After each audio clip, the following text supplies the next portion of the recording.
আবহাওয়ার দিকে এবার নজর রাখবো। আজও উত্তরবঙ্গে ভারী বৃষ্টির সতর্কতা। উত্তরের 5 জেলায় অতি ভারী বৃষ্টির সতর্কতা। দার্জিলিং, কালিম্পং, আলিপুরদুয়ার, কোচবিহার, জলপাইগুড়িতে ভারী থেকে অতি ভারী বৃষ্টি চলবে। কথা বলবো বিশ্বজিৎ আমাদের প্রতিনিধির সঙ্গে। বিশ্বজিৎ, আবহাওয়া দফতর কি বলছে উত্তরবঙ্গ দক্ষিণবঙ্গ দুটোরই একটু যদি ওয়েদার আপডেট দাও। দেখো, গতকালই সারা দেশে মৌসুমি বায়ু পৌঁছে গেছে, আর এই সারা দেশে 6 দিন আগে পৌঁছে গেল মৌসুমি বায়ু। অর্থাৎ এই মৌসুমি বায়ু এই মুহূর্তে সক্রিয় সারা দেশে, বিশেষ করে বিহার থেকে আসাম পর্যন্ত যে অক্ষরেখা রয়েছে সেখানে অতি সক্রিয় মৌসুমি বায়ু। আর এর ফলেই বিহার, সিকিম, উত্তর পূর্ব ভারতের বেশ কিছু রাজ্যে যেমন বৃষ্টি হচ্ছে, তেমনি আমাদের রাজ্যেও বৃষ্টি হচ্ছে। উত্তরবঙ্গে বৃষ্টি হবে, অর্থাৎ ভারী থেকে অতি ভারী বৃষ্টি। দার্জিলিং, কালিম্পং, আলিপুরদুয়ার, কোচবিহার এবং জলপাইগুড়ি আমরা দেখেছি গত 24 ঘন্টাতে সেখানে কোথাও 300 মিলিমিটারের কাছাকাছি বৃষ্টি হয়েছে। বেশ কিছু এলাকাতে 200 থেকে 300 মিলিমিটার পর্যন্ত বৃষ্টি হয়েছে, অর্থাৎ প্রবল বৃষ্টি হয়েছে। আর এইরকমই ভারী থেকে অতি ভারী বৃষ্টির সতর্কতা রয়েছে আগামী শনিবার পর্যন্ত, শনি রবিবার পর্যন্ত বলা ভালো। যে উত্তরবঙ্গের যে উপরের দিকের 5 জেলা দার্জিলিং, কালিম্পং, আলিপুরদুয়ার, কোচবিহার, জলপাইগুড়িতে ভারী থেকে অতি ভারী বৃষ্টি, তার ফলে সেখানে ভূমি ধস যেমন হবে, পার্বত্য এলাকায় ধস নামতে পারে, তেমনি নিচু এলাকা প্লাবিত হতে পারে। প্রচুর এলাকায় ইতিমধ্যেই নিচু এলাকা প্লাবিত হয়েছে এবং আরও এলাকায় প্লাবনের আশঙ্কা তৈরি হচ্ছে।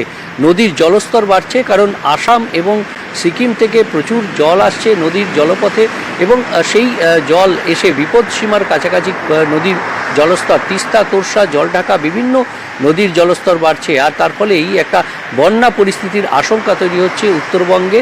এবং পাশাপাশি পর্যটক যারা আছেন তাদের জন্য সতর্কবার্তা যে আগামী কয়েকদিন, অর্থাৎ এই সপ্তাহ জুড়েই এই ভারী থেকে অতি ভারী বৃষ্টি, এবং তার ফলে ধস নামতে পারে যে কোনো এলাকায়, পার্বত্য এলাকার যে কোনো রাস্তাতেই ধস নামার একটা আশঙ্কা থেকে যাচ্ছে। আর দক্ষিণবঙ্গের ক্ষেত্রেও এই পরিস্থিতি, অর্থাৎ এই রিমঝিম বৃষ্টি, হালকা মাঝারি বৃষ্টি, বজ্রবিদ্যুৎ সহ কোথাও কোথাও বৃষ্টি হবে এবং মেঘলা আকাশ, মেঘাচ্ছন্ন আবহাওয়া, এই পরিস্থিতি থাকবে শনিবার পর্যন্ত। এবং শনিবার থেকে বৃষ্টির পরিমাণ কিছুটা কমতে পারে, তবে আজ থেকে অর্থাৎ বুধবার থেকে শুক্রবার পর্যন্ত ভারী বৃষ্টির সতর্কতাও থাকছে দক্ষিণবঙ্গের বেশ কিছু জেলাতে। উত্তর ও দক্ষিণ 24 পরগনা, বীরভূম, মুর্শিদাবাদ, নদিয়া এই জেলাগুলিতে ভারী বৃষ্টি হওয়ার সম্ভাবনা একটু বেশি থাকবে। বাকি সব জেলাতেই হালকা থেকে মাঝারি বৃষ্টি এবং এই রিমঝিম বৃষ্টি এটা চলতে থাকবে শনিবার পর্যন্ত। মিমি, ধন্যবাদ বিশ্বজিৎ।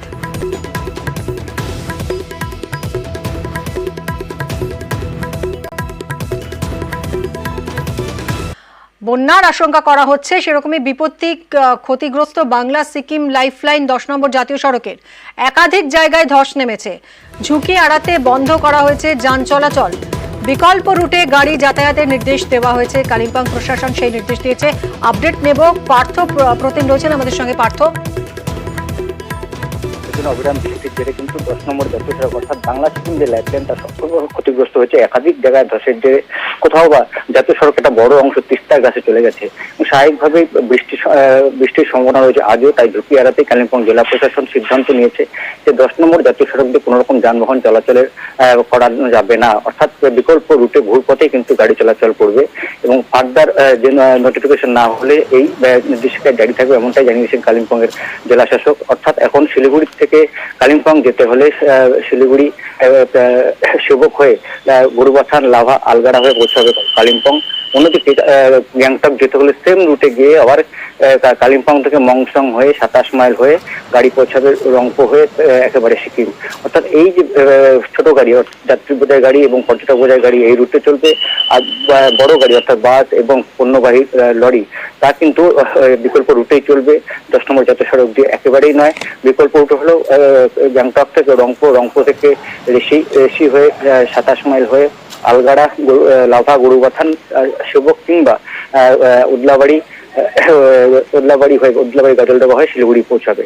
অর্থাৎ এই একদিকে যেমন টানা বৃষ্টির একটা পূর্বাভাস রয়েছে উত্তরবঙ্গ জুড়ে আগামী কয়েকদিন, স্বাভাবিকভাবেই এই বিকল্প পথ ছাড়া অন্য কোনো পরিকল্পনা আপাতত প্রশাসনের নেই। অন্যদিকে তোমাকে জানিয়ে রাখি যে কালিম্পং এবং দার্জিলিং এর সংযোগ করে যে তিস্তা বাজার, পেশক এবং ঘুম জোরবাংলো যে রাস্তা, সে রাস্তাটি খোলাই রয়েছে, অর্থাৎ স্বাভাবিক ছন্দেই গাড়ি চলাচল করছে দার্জিলিং এবং কালিম্পং। ধন্যবাদ পার্থ।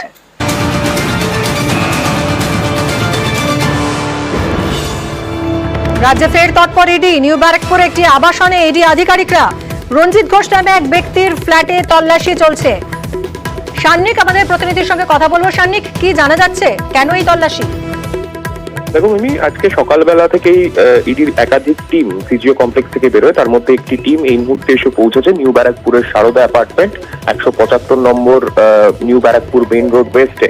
সেখানে স্থানীয় যারা ওই ফ্ল্যাটের আশেপাশে যারা থাকেন বা যারা ওই রঞ্জিত ঘোষের যারা প্রতিবেশীরা রয়েছেন, তাদের যেটা দাবি, তিনি স্থানীয়ভাবে এলাকায় পরিচয় দিতেন তিনি একজন মার্চেন্ট অফিসার, এবং তার ব্যাকগ্রাউন্ড জানতে গিয়ে আমরা যেটা জানতে পারি, তিনি আগে সাহারা ইন্ডিয়ায় কর্মরত ছিলেন। প্রসঙ্গত জানিয়ে রাখা ভালো, আজকে সকাল থেকেই দেশের একাধিক শহরে সাহারা ইন্ডিয়ার মতো বেশ কিছু নন ব্যাংকিং ফিনান্স সংস্থার অফিসে রেড চালাচ্ছে এনফোর্সমেন্ট ডিরেক্টরেট, এবং তার লখনৌ এবং আরো অন্যান্য শহরেও সেই রেড সকাল থেকেই কিন্তু চলছে। সুতরাং সেই কোনো আর্থিক কেলেঙ্কারির সূত্র ধরেই এখানে নিউ ব্যারাকপুরে এই প্রাক্তন অফিসারের বাড়িতে এনফোর্সমেন্ট ডিরেক্টরেটের আধিকারিকরা এসেছেন কিনা সেই প্রশ্নই কিন্তু এখন সামনে আসছে, এবং দু গাড়ি কেন্দ্রীয় বাহিনীর জওয়ানদেরকে সঙ্গে নিয়েই তারা আজকে এই রেডে এসেছেন, এবং এখনো পর্যন্ত কিন্তু ভেতরের অংশে জিজ্ঞাসাবাদ পর্ব চলছে। মিমি, ধন্যবাদ সান্নিক।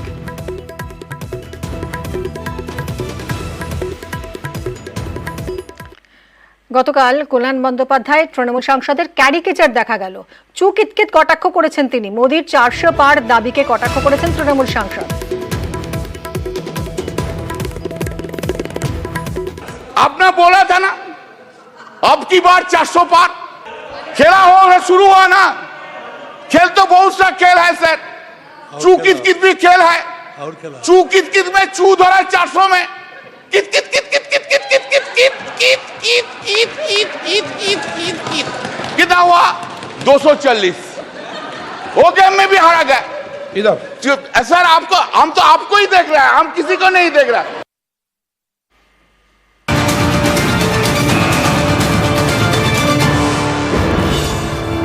রাজ্যে ফের তৎপর ইডি। নিউ ব্যারাকপুরে একটি আবাসনে ইডি আধিকারিকরা। রঞ্জিত ঘোষ নামে এক ব্যক্তির ফ্ল্যাটে তল্লাশি চলছে। সান্নিক আমাদের প্রতিনিধির সঙ্গে কথা বলবো। সান্নিক, কি জানা যাচ্ছে, কেন এই তল্লাশি? দেখুন, আমি আজকে সকালবেলা থেকেই ইডির একাধিক টিম সিজিও কমপ্লেক্স থেকে বেরোয়। তার মধ্যে একটি টিম এই মুহূর্তে এসে পৌঁছেছে নিউ ব্যারাকপুরের সারদা অ্যাপার্টমেন্ট 175 নম্বর নিউ ব্যারাকপুর মেইন রোড ওয়েস্টে। সেখানে স্থানীয় যারা ওই ফ্ল্যাটের আশেপাশে যারা থাকেন বা যারা ওই রঞ্জিত ঘোষের যারা প্রতিবেশীরা রয়েছেন, তাদের যেটা দাবি, তিনি স্থানীয়ভাবে এলাকায় পরিচয় দিতেন তিনি একজন মার্চেন্ট অফিসার, এবং তার ব্যাকগ্রাউন্ড জানতে গিয়ে আমরা যেটা জানতে পারি, তিনি আগে সাহারা ইন্ডিয়ায় কর্মরত ছিলেন। প্রসঙ্গত জানিয়ে রাখা ভালো, আজকে সকাল থেকেই দেশের একাধিক শহরে সাহারা ইন্ডিয়ার মতো বেশ কিছু নন ব্যাংকিং ফিনান্স সংস্থার অফিসে রেড চালাচ্ছে এনফোর্সমেন্ট ডিরেক্টরেট, এবং তার লখনৌ এবং আরো অন্যান্য শহরেও সেই রেড সকাল থেকেই কিন্তু চলছে। সুতরাং সেই কোনো আর্থিক কেলেঙ্কারির সূত্র ধরেই এখানে নিউ ব্যারাকপুরে এই প্রাক্তন অফিসারের বাড়িতে এনফোর্সমেন্ট ডিরেক্টরেটের আধিকারিকরা এসেছেন কিনা সেই প্রশ্নই কিন্তু এখন সামনে আসছে, এবং দু গাড়ি কেন্দ্রীয় বাহিনীর জওয়ানদেরকে সঙ্গে নিয়েই তারা আজকে এই রেডে এসেছেন, এবং এখনো পর্যন্ত কিন্তু ভেতরের অংশে জিজ্ঞাসাবাদ পর্ব চলছে। মিমি, ধন্যবাদ সান্নিক।